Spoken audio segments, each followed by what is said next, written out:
स्थिर हो जाए तो आप क्या पा सकते हैं? समाधि। हाँ, आप भावनाओं के पार, विचारों के पार चले जाते हैं। मतलब आपको अपने सभी चक्रों से बाहर निकलने के लिए अपनी नाभि केंद्र पर आना ही होगा। चेतना का वहां आना अत्यावश्यक है। उसके बाद ही आप अपने सहस्रार चक्र के पार निकल पाएंगे। हमारे योग में स्थूल शरीर के बाद और भी शरीरों की बात की गई है।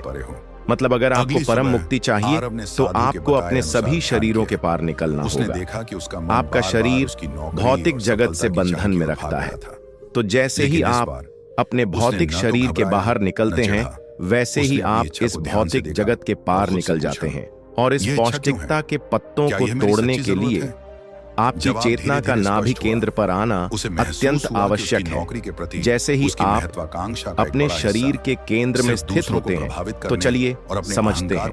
आप प्रमाण के केंद्र में स्थित हो गए, अपना बैलेंस बना लीजिए, एक संतुलन, क्योंकि आपकी नाभि से एक प्रकार की मैग्नेटिक ऊर्जा जनरेट होती है जो आपकी सुषुम्ना नाड़ी को व्यवस्थित करती है।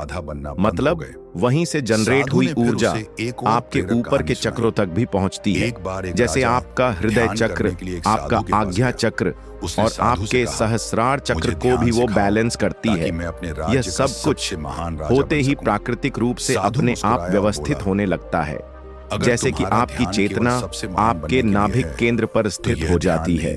अब जो लोग इड्डा, पिंगला, सुषुम्ना पर ध्यान केंद्रित करते हैं वो पूछते हैं कौन सा ध्यान सबसे शक्तिशाली है। लेकिन नाभि केंद्र पर चेतना का आ जाना, सोते सोते ध्यान में चले जाना, मतलब डार्क होकर ऊपर की ओर गति करें और आपकी सभी कर्मणियाओं को सक्रिय करती हुई आपके सहस्रार चक्र तक पहुंचे, जो कि आपका 7वां चक्र है। परंतु यह 7वां चक्र भी आपके शरीर में ही है, इनकी भी एक लिमिटेशन है। असल खेल तो 7वें चक्र के बाद शुरू होता है।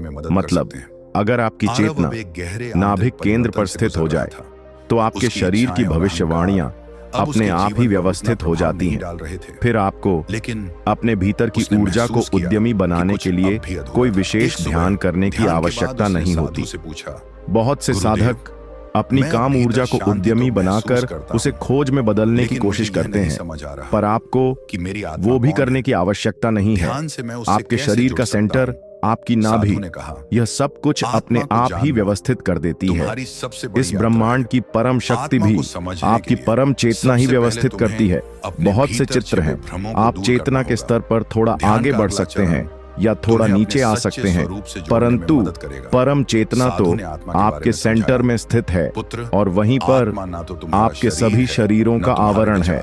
मतलब आप अपने शरीर के बारे में जितना भी पढ़ते हैं, इसी प्रकार से अन्य और शरीर भी हैं। इन सब की परतों को खोजने की शक्ति आपके नाभिक केंद्र से ही जनरेट होती है, जो आपके सभी शरीरों को भरती हुई 7 चक्रों को पार करती हुई सहस्रार चक्र को पार करके परम शून्य तक ले जाती है। यदि नाभिक केंद्र पर चेतना की शक्ति आ जाती है तो इसकी शक्ति का अंदाजा आप ऐसे भी लगा सकते हैं। इससे पृथ्वी पर किसी भी जीव का जन्म होता है या फिर किसी अन्य लोक में, मतलब किसी और प्लेनेट पर जीवन है जो कि अवश्य होगा। वहां भी अगर किसी का जन्म होता है तो उसकी शुरुआत उसके शरीर के केंद्र बिंदु से ही होती है, और जहां भी उसके शरीर का केंद्र होता है वहीं से उसका पालन पोषण भी होता है। जैसे कि एक छोटी सी बात, हम सभी जानते हैं हमारा शरीर मनुष्य शरीर है, इसका केंद्र बिंदु नाभि है। जब हम माँ के गर्भ में होते हैं तो हमारी माँ हमारे नाभिक केंद्र से ही हमारा पोषण करती है, वहीं से हमें भोजन पहुंचता है और वहीं से हमारी शुरुआत होती है। और जिस प्रकार से मनुष्य का केंद्र नाभि है, उसी प्रकार से हर एक जीव के शरीर का भी एक केंद्र बिंदु होता है, और वही सबसे महत्वपूर्ण होता है। वही उसके जीवन का कारण है और अंत का भी कारण। इसी प्रकार से हमारी पृथ्वी का भी एक केंद्र बिंदु है, ऐसे ही इस ब्रह्मांड का भी एक केंद्र है। हमारी पृथ्वी अपनी दूरी पर घूम रही है। हमारा सोलर सिस्टम जैसे व्यवस्थित है, उसी प्रकार से ऊर्जा लेकर पृथ्वी पर जीवन बनाए हुए हैं। यह सब कुछ अपने केंद्र बिंदु पर स्थित है और सब कुछ सटीक तरीके से मनुष्य विकारों से ग्रसित है। जब तक आप में अहंकार है